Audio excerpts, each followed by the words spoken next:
have to come up with some kind of charade to make noise and annoy me on a Sunday.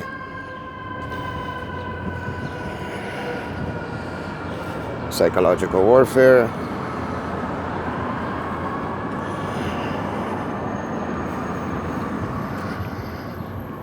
Guys, I know I talk a lot about this psychological warfare, but I have my own piece too. I do it with them, don't worry.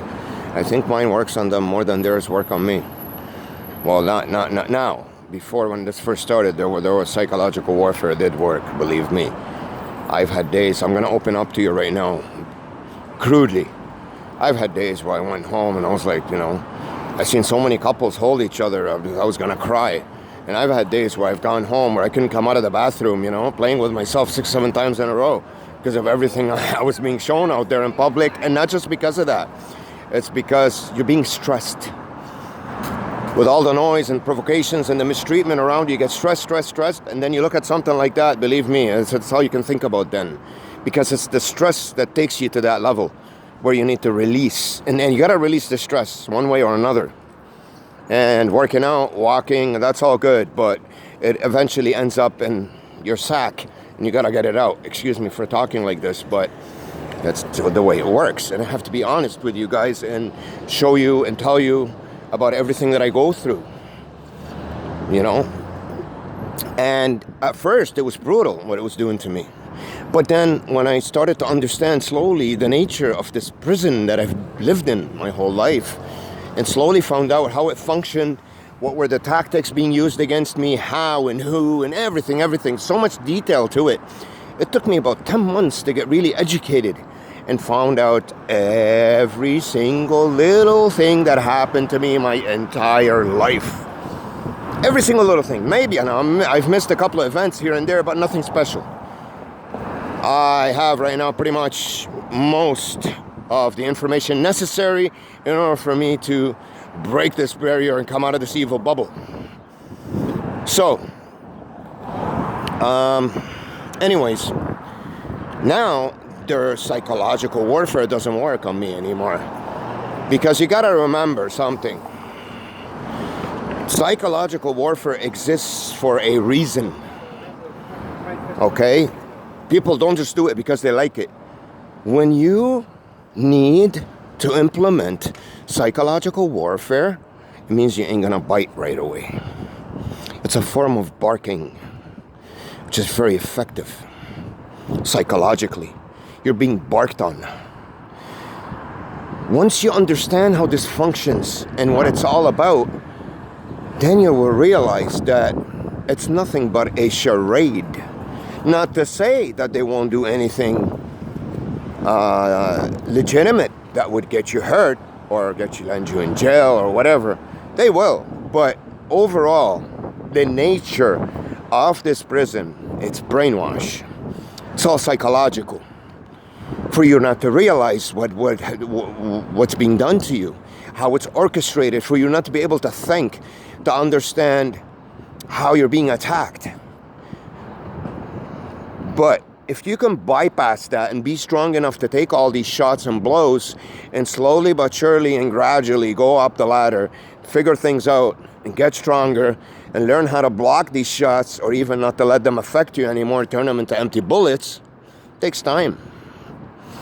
A lot of practice, a lot of concentration, and more than anything, that frame of mind and the spirit to say, I ain't going down. Do whatever you want. You have to make that decision. Because if you don't, believe me when I tell you, you'll be wiped out in 2 days. These guys are experts at what they do. They've built up our world, this fake world that we live in. At least you guys live in a bit more real one than mine. That's for sure. It was done on a very close on me, pretty much wrapped up. You guys are being ticked a little bit here and there in the media, whatever, it's different. So you guys do live at least a more comfortable way. You're free in a way.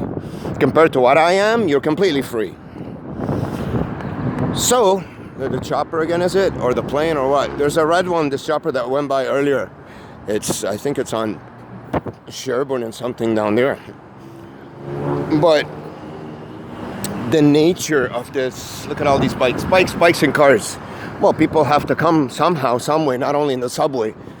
So they're bringing people downtown from all over the city, all over, east, west, north, south, you name it. You know, from all corners, all walks of life. So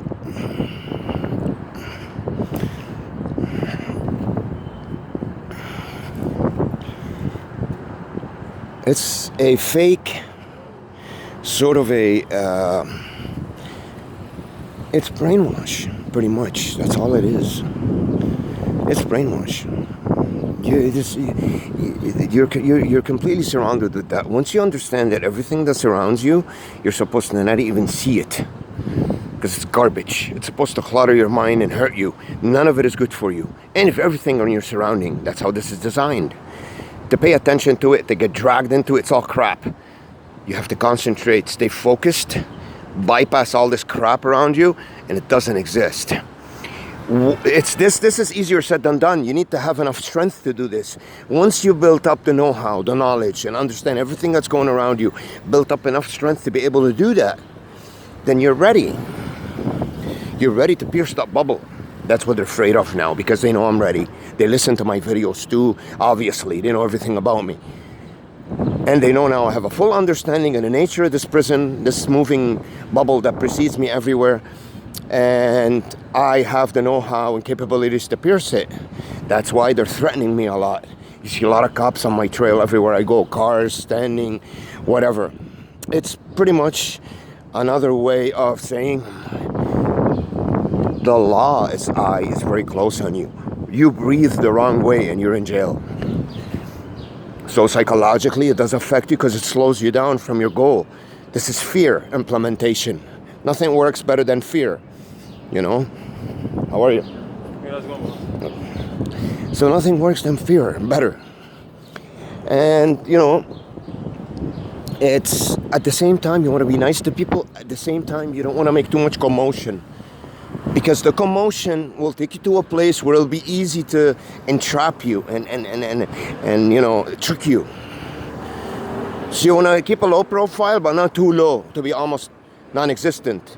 In my world, in the situation I'm in, I can't keep a super low profile in terms of people knowing who I am. Obviously, they came here for this reason.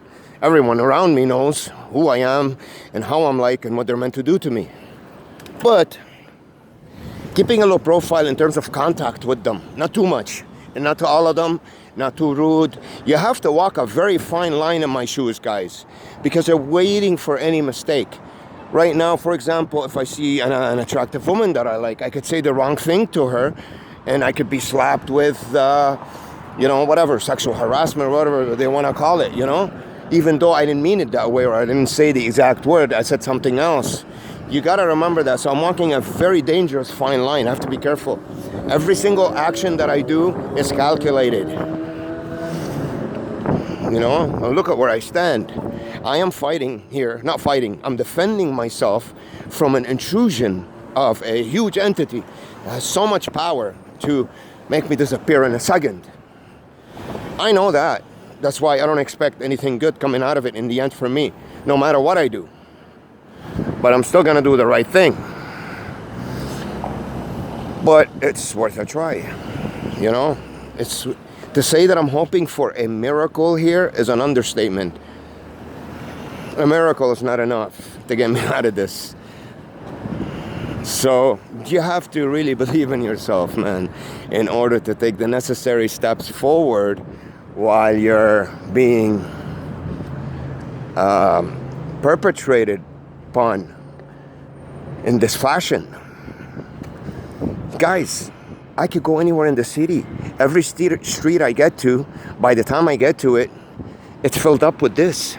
It's all set up and designed with this stuff, and with people doing these certain things that they grab and then bring. And do you know who you're dealing with here? The power that these guys have in the city in terms of the laws and rules, the money, the connections. And who am I? I don't even have a driver's license, for God's sakes. That's who am I? I you know, the most I ever have in my bank account is like a couple of grand, even two, 3 grand. I don't know anybody. Everyone I've ever met in my life was a part of this world. I don't know one human being I can connect with and talk to or get their help. If I did, this wouldn't exist. That's why it has a weakness, this world. All I have to do is make one connection with a normal human being for me to bring them into this and see this, that it stops. It ends right away, instantly. One. Just one. So you can imagine how sensitive this is to these people. You know how dangerous it is, how close I am to pretty much dismantling them. Just one person. But then again, today is Sunday, and all the government places are closed. You'll still see annoying, noisy bikes around me and people sitting on benches, and you know, and the few things that are open are pretty much malls, you know, food stores, clothing stores. What else? But the beauty with Sunday is these apartment buildings and the houses around here, people are usually home on Sunday. Not all of them. They may go out for the weekend, but usually, or at this time, like, they're not at work, basically. That's what I'm trying to say on Sunday. That's the beauty of Sunday. In the daytime before 4, people are not at work. But considering the time these guys have had to prepare, and this is downtown, it's a dangerous place for them, how many residents are in downtown Toronto? Like downtown core, downtown. 10,000, 20,000, 30,000, whatever. Pretty sure they talked to all of them by now and they set it up. So I have to see this garbage everywhere I go that I'm sick of, man. It's this you know, it's this garbage that's entrapping me in this shit. Look at them, look at them.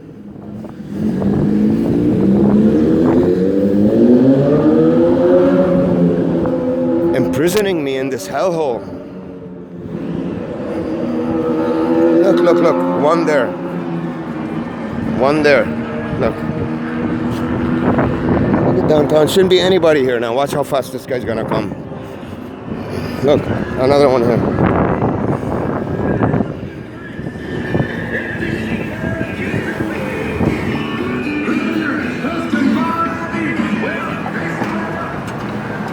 Now, the real people that were working here today, where are they? Where did they put them?